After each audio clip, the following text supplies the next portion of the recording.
Welcome into the Thunder Basketball Universe presented by COOP Ale Works. We're recording this on Tuesday, April 19th, which means we have a lot to cover in this universe of Thunder basketball. And that's because Thunder General Manager Sam Presti just sat down for his annual end of season press conference yesterday on Monday, and he covered a lot of topics. We are going to talk about the three kind of main themes from that press conference that we gathered while we were there. Yeah, so kind of the core elements that Sam hit, which we'll lay out, are his reaction to the 2021-22 season.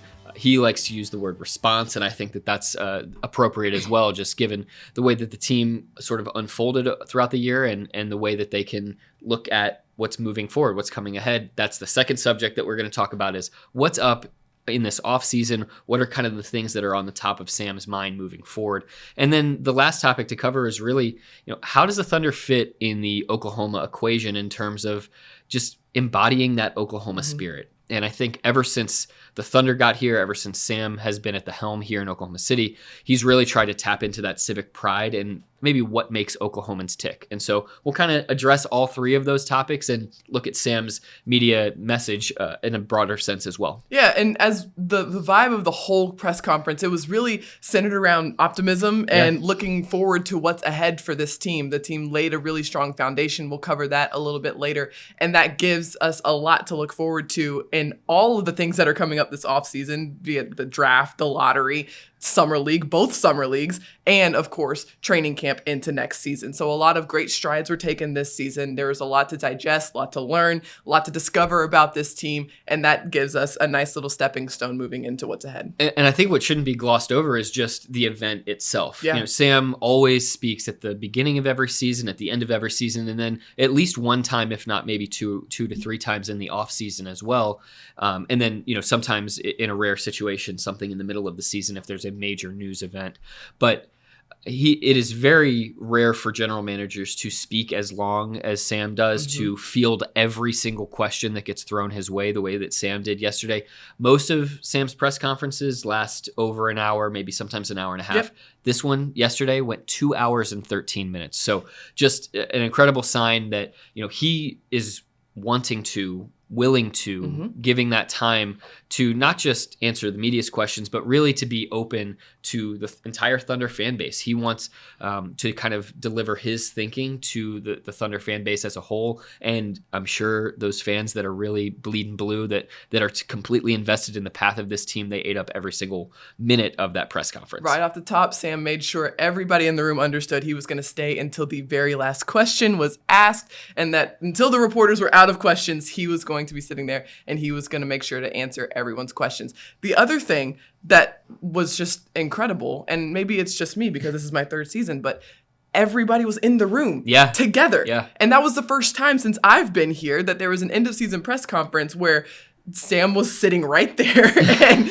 you could see him face to face and see his reactions. He could see us and, our faces too. So that just added kind of another element to it, especially with how long it was too.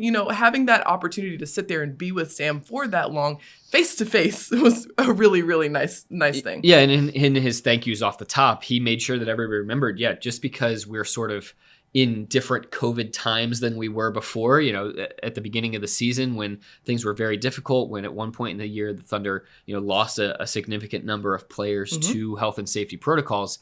Let's not forget the way that these last two seasons have unfolded because of the pandemic. And most importantly, let's make sure that we're thanking the people that were testing players every single day, the medical and support staff that were, going through all the hoops that they needed to make sure that the team could actually be on the floor and play.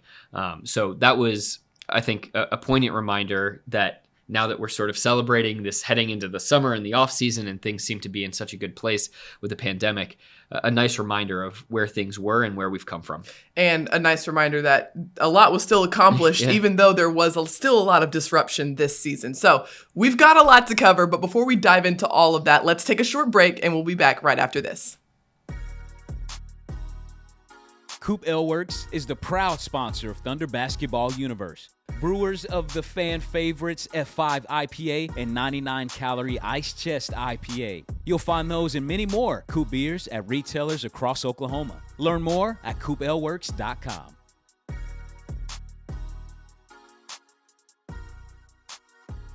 So the first theme that really stuck out in Sam's press conference was kind of looking back towards this past season and all that was accomplished. The first thing we laid out, and we kind of hinted at it in the open, was this was the first real 82-game season in 3 seasons. How did it feel, Paris? It was kind of exhausting, I'm not going to lie. It was a little tiring, but it allowed us to learn a lot about this team. There are a lot of new faces, a lot of young players, and that's a lot of real NBA minutes in a real season to get a chance to uncover some things about these guys. Right. So I think 64 games, 72 games, and Yes. now 82 games. This was a great build-up. You know, the Thunder always talks about building players up. We built Paris up. Honestly, with so many young players on the roster, I think this was a great opportunity too to be building these guys up in terms of the stamina that they need to have for the long haul of an 82-game season. That being said, not every single player, got to that 82-game mark, just given injuries and prioritizing development of some of the guys that are really young and really raw and developing. But it was certainly clear, and Sam, pointed out a few specific areas that he was really proud of, was just the camaraderie of the group as they're building something together. There were guys that were competing for minutes against one another that were the very first up off the bench to congratulate and cheer for the other person. That is a healthy locker room environment that has been cultivated for a decade and a half here in Oklahoma City. But in times when you're not winning as many games, this is not an outcome driven situation here in Oklahoma City. And I think that was something that Sam kind of was really proud of, that the camaraderie was there. And that is the result of a culture that can win as opposed to a winning culture, as Sam put it. And that's something we saw that rolled over from what we heard from the players in their end of season interviews, which was fun, positive environment. I had so much fun. I enjoyed coming to work every day. That sort of kind of vibe was something that we saw during the season, we heard in the end of season interviews, and Sam reiterated there. So there certainly is a culture of, which is really impressive for a young team, the amount of maturity to not be tied to outcomes, to not be tied to, necessarily like results in that sense, but in, pouring into the team around you, your teammates, and the environment, and growing from that takes a lot of maturity. And that was very, very evident from this team. And when you have that platform, you can be relentless and you can be unafraid in competition. And so the Thunder poured everything out on the floor as well competitively. That was sort of the other thing that Sam put forth was, they were in almost every single game this season. And not only were they relentless within the 48 minutes, they were also relentless in terms of the big picture, how they got better as a unit over the course of the year. So a couple things that we can talk about, the kind of the bones of the defense, as Sam put it, that this was a team that was a top 10 defensive unit when it was fully healthy, when Lou Dort was in the mix. And then offensively, the way that this team continued to grow and evolve its style over the course of the season. And I know as the summer unfolds, as the offseason unfolds, we'll be talking more in depth about those two topics as well, but just wanted to get your thoughts on what Sam said kind of on those two fronts. The first thing was the defense for me, and obviously that was something that stood out throughout the whole season, right? The Thunder, for such a young team, showed a lot of efficiency on the defensive end. They were competing, they were going out there, they weren't the biggest team out there, but they were holding opponents to under 40% from the 3-point line for, remember that really long stretch during the season? That's a sign of competitiveness. Games, Exactly. That's a sign of competitiveness. A lot of individual players stepped up to a defensive challenge this year. I think of a guy like Darius Baisley, who made tremendous leaps there. Aaron Wiggins, who just kind of showed up on the scene and established himself in that regard. Kenrich Williams, who we all know is just kind of a dog on that end of the floor. Lou Dort. And then you've got guys like Shea, who took strides in that area as well. So when you see that individual growth and you see guys like Trey Mans buying into that defensive identity, you begin to see just kind of how this identity is formed. But they were all doing this without fouling a lot. Like the Thunder didn't put teams on the foul line. One of the best opponent free throw rates in the league. Exactly. And so this defensive identity is really, really encouraging for a team who has the youngest roster in the league. And we won't step on the toes of it too much for our next segment, but the key that Sam said is like, okay, how do we rebuild that defense from the ground up each year and make sure that we're going through the same processes of building that efficient defense and not just resting on our laurels from last year. So great things to pull from, great muscle memory that you can, lean back on. And the same thing with the offense, Paris. You know, Sam talked so much. One of the phrases that he used was, playing with rhythm and not patterns. Right. And so many teams in every sport, I think about football as well, can become very predictable if they're playing in patterns. If you can predict, okay, well, they just ran this, so they're going to run this now probably. That's true on the basketball floor as well. The Thunder, as the season went on, started to just play more in that flow state that Mark Dagnall talks about. So the anecdote that Sam pointed out to us was this one stretch of a game, and it was in January against Dallas. Gallo, you and I remember this very vividly. The Thunder lost this game by 2 points, but there was this stretch of, I think, 6 minutes that Sam pointed out where it just looked like poetry of basketball for the Thunder. Shea had an immaculate game, but there wasn't much talking. There wasn't much communicating. There wasn't much play calling per se. It was just guys reading the floor, making the right reads, and playing efficient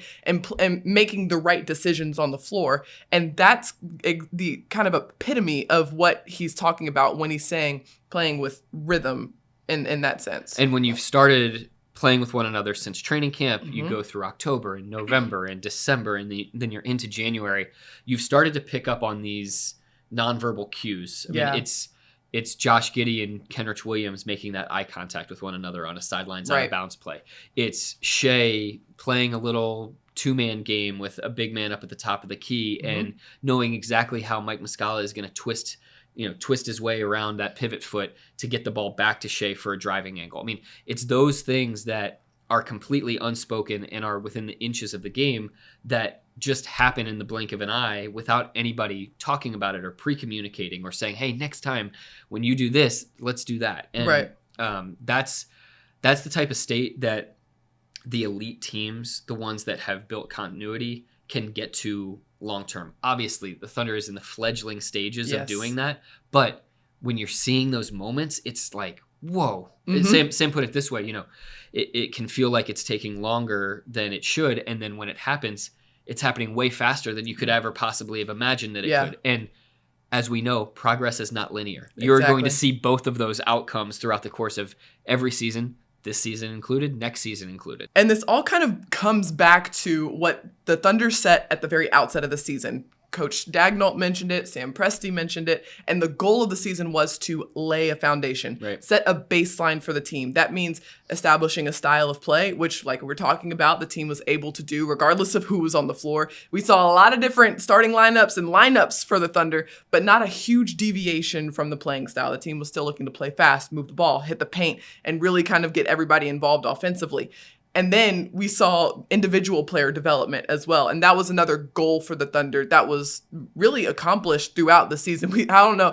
There are so many different guys who took so many steps forward in their individual development. Right. As Sam would say, there are catalysts in our midst. And some of those guys are catalyzing their own careers, but also within the team framework. And I think that is what you're talking about when you're saying, the team-wide development, that there were guys like Shea and Josh, who are not only investing in their own skills, but in how the Thunder can play the brand of basketball that it wants to play moving forward. And so those things can go hand in hand. They're not at odds with one another. Trey Mann learning how to be like dirtier and grimier and quicker on the defensive end is hand in hand with the moment of truth type of plays that the Thunder wants to have in its defense as a whole. Shea learning how to orchestrate more, how to Shea and Josh learning how to play off of one another, which they did to a great degree throughout the course of the season, is part of how this team is going to evolve into the overarching play style. So, as you're mentioning, Paris, the individual growth that we saw from guys, that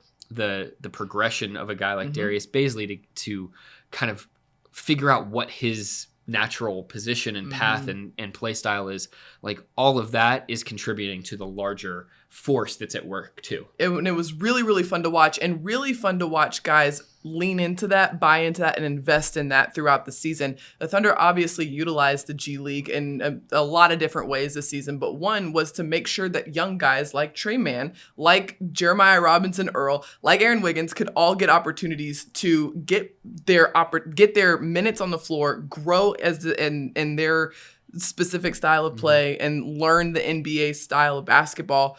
without, having to be on an NBA floor. They could get an extended amount of minutes. And we saw guys lean into that in a lot of different ways. So let's listen to what Sam had to say about this player development, and we'll be back right after this. I feel, and I think most people inside our walls feel, like just about every single guy improved. The most important thing, and the thing that I think was exceeding the individual development, was the development of the team itself. Halfway through the year or so, I thought we started to play more efficiently. I think we were playing less patterns, more rhythm. Guys were stepping into shots, not just getting shots. The speed of decisions was enhanced. And we were just playing in a more continuous fashion and quicker minded. And I thought that showed itself at different points in the year, not consistently all the time, but it was, I think, a really good sign for us on both ends of the floor that we were starting to find a bit of a style of play that enhanced the different players that we have. All right, now that we've officially looked back, now we have to look ahead, because this was the next kind of topic that Sam covered in his press conference. And that was kind of looking forward to what's on the horizon for this team. Obviously, a full offseason for, again, the first time, 150 days. But who's counting? Not me.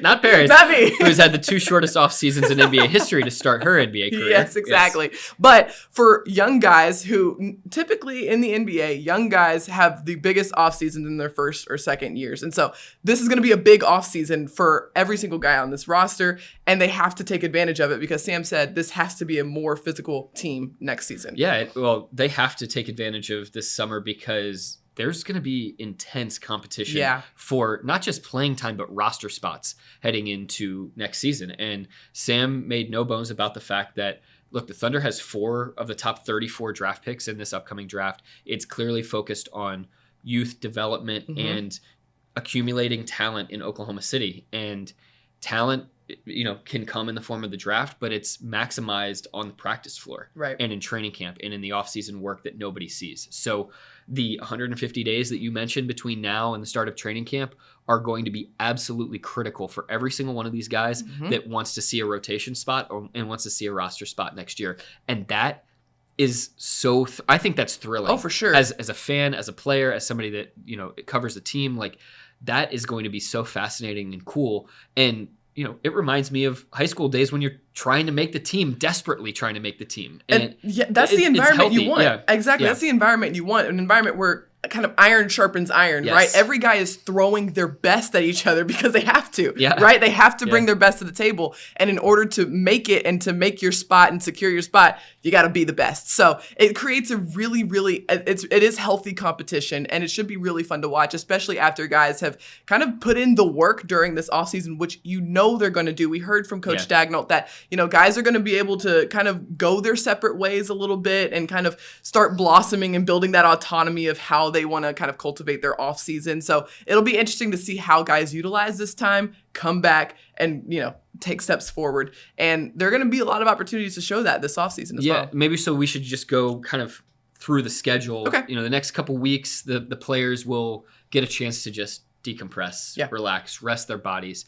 The young guys in particular, a lot of them will be back in Oklahoma City in the month of May, working out at the practice facility. There'll be draft workouts as well happening, kind of mix and match at the Thunder Ion. So the Thunder front office, including Sam, of course, is going to be laser focused on those two dual priorities of the player development of the guys that are already on the team and the rookies that may be potentially coming in. That's something that Sam mentioned also, is that his expectation for, what helps elevate the team next season is going to come through the internal growth of the guys that are already on the roster, not necessarily, the burgeoning skills of whatever rookies are coming in. So, and then in May is the draft lottery. That is going to determine so much. The Thunder sort of takes this hands-off approach until after May 17th is over the draft lottery day, and Paris, that obviously will be momentous given the fact that the Thunder currently sits at 4-12 in the lottery, but those could certainly change. Absolutely. And Sam made it very clear. You have to see it for what it is, and it is a game of chance. But then once you know your reality, then you can start planning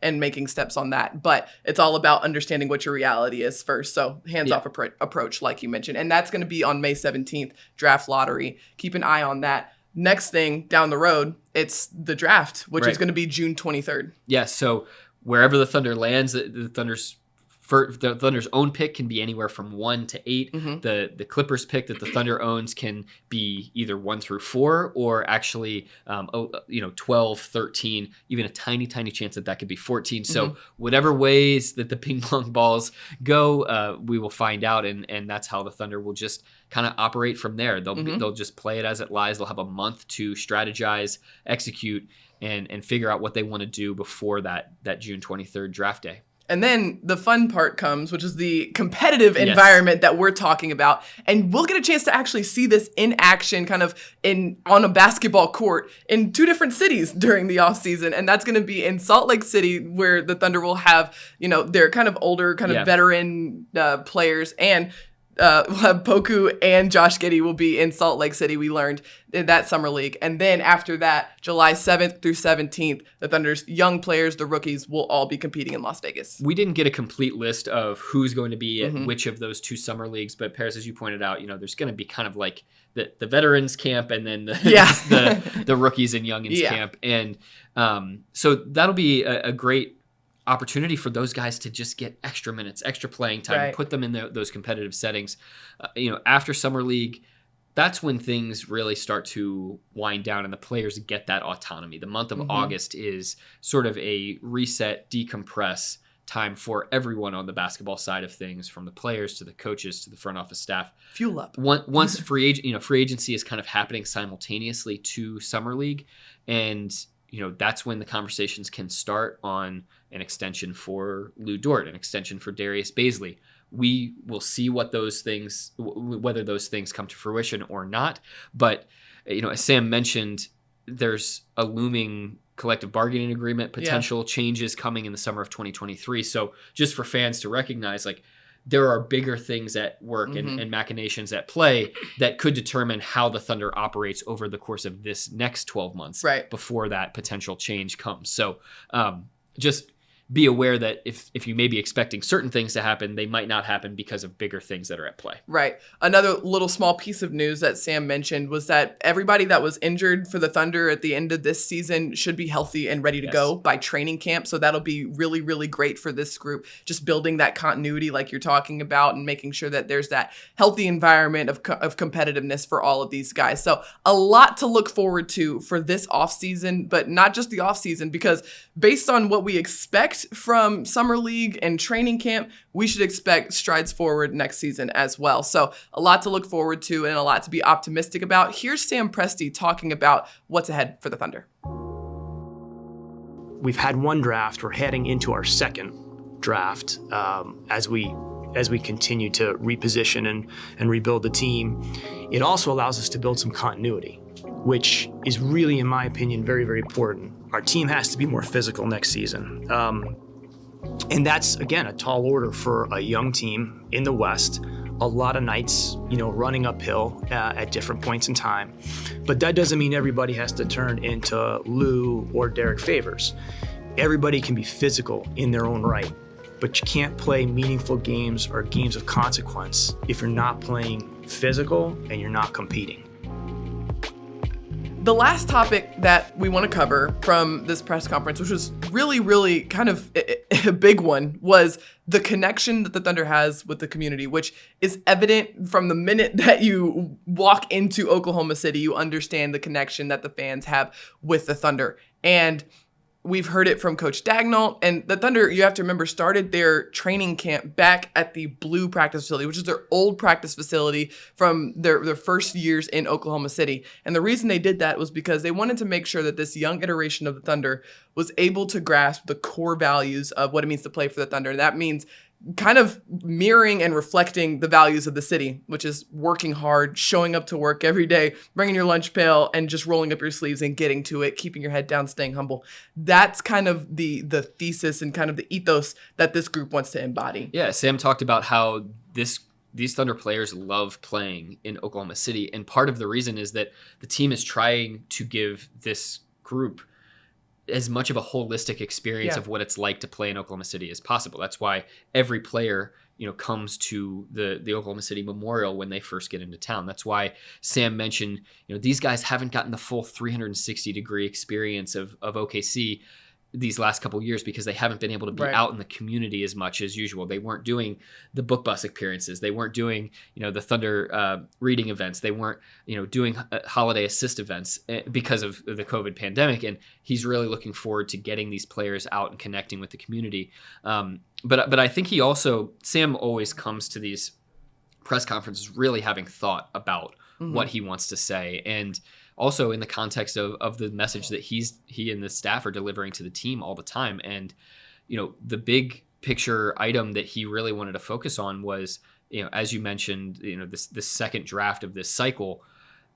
This is a state that is willing to work hard for a long time for something. And as we record this podcast, we're looking out on Scissortail Park, which is sort of like the third generation of the projects that have come from the MAPS program that was instantiated in the late 90s that built this arena that we're sitting in right now, Paycom Center. It built the baseball park that's down here. It built the Bricktown Canal, that were sort of just these like beginning stages, these seeds of projects that have now flourished throughout the course of the city and have completely transformed the downtown. And it took an incredible amount of investment and patience and hard work and dedication for the Thunder fan base, now the then Oklahoma City community, to be willing to do those things. And he sort of expects that same attitude and mindset from the players, from the staff, from the organization, because this team wants to be a reflection of those values that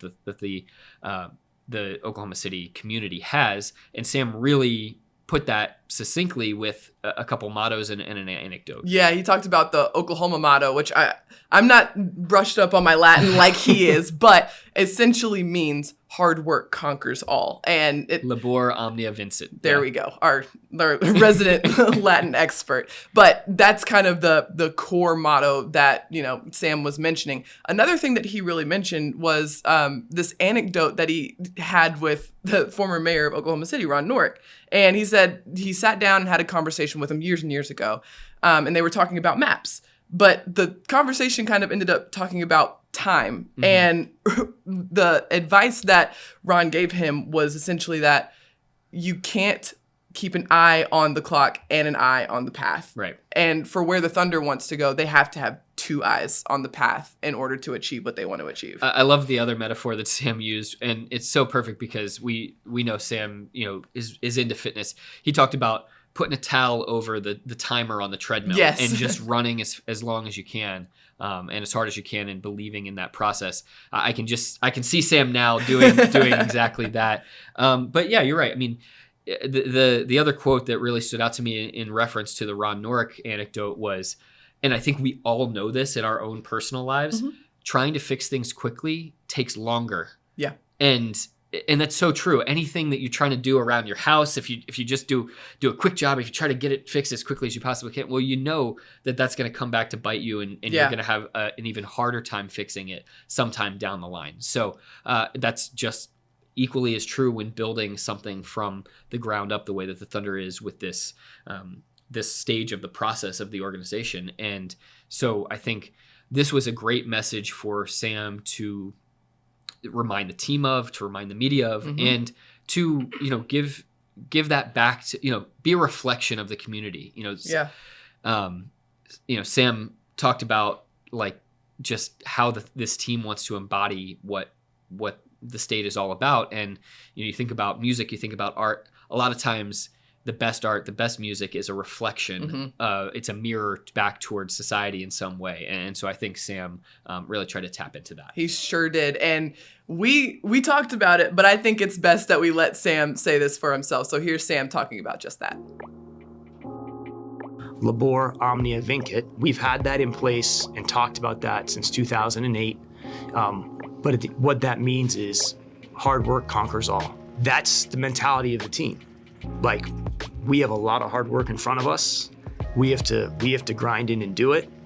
That's what the state's about. That's what the history of the community is about. And that's what the basketball team here is about. Trying to fix things quickly takes a very long time. So, you can't have one eye on the clock and one eye on the destination. We need to have two eyes on the path. Well, before we wrap up this podcast, we would be remiss if we did not mention that, yes, we are recording this on April 19th, which is the 27-year mark of the Oklahoma City bombing. And this is obviously always a massive time to remember for this city. We talked about just the connection that the Thunder has with the city. Nobody that plays for the Thunder hasn't been to the memorial. It's a central piece of what it means to play for the Thunder, understanding the city and all that the city has gone through and all that the city has done since then. And so making sure that we remember that, we sit down and we recognize that today is a day to remember. Yeah, you can't go through the memorial without shedding a tear. I know that at least was true for me personally. And then also as you walk out, feeling a sense of that civic pride that Sam was talking about, to recognize the first responders that went in there with such bravery and courage, to recognize the community that rallied around families that were suffering from losses. And, I just think every year that this comes, the Thunder always, tries to do something to commemorate it. Of course, there's acknowledgement on the @OKC Thunder social channels, and at the 25th anniversary, there were those city jerseys that were so well received and such poignant reminders. And so there's always it's never a bad time to be remembering that day and remembering the people that helped this city bounce back from that day. And I know it's something that I drive by regularly on my commute to and from work, just seeing those gates of time and just how much changed from those couple of minutes that are on the gates of time, and recognizing that affected everybody in the city. I wasn't here at the time, but it's something that has impacted me, just understanding how that did affect the city itself. And so seeing that, recognizing that, making sure that we never forget that's just critical in being part of the Thunder. Yeah, and the OKC Memorial Marathon coming up, our very own producer, Matt Bishop, will be running in that. So good luck and congratulations to him, of course. And I know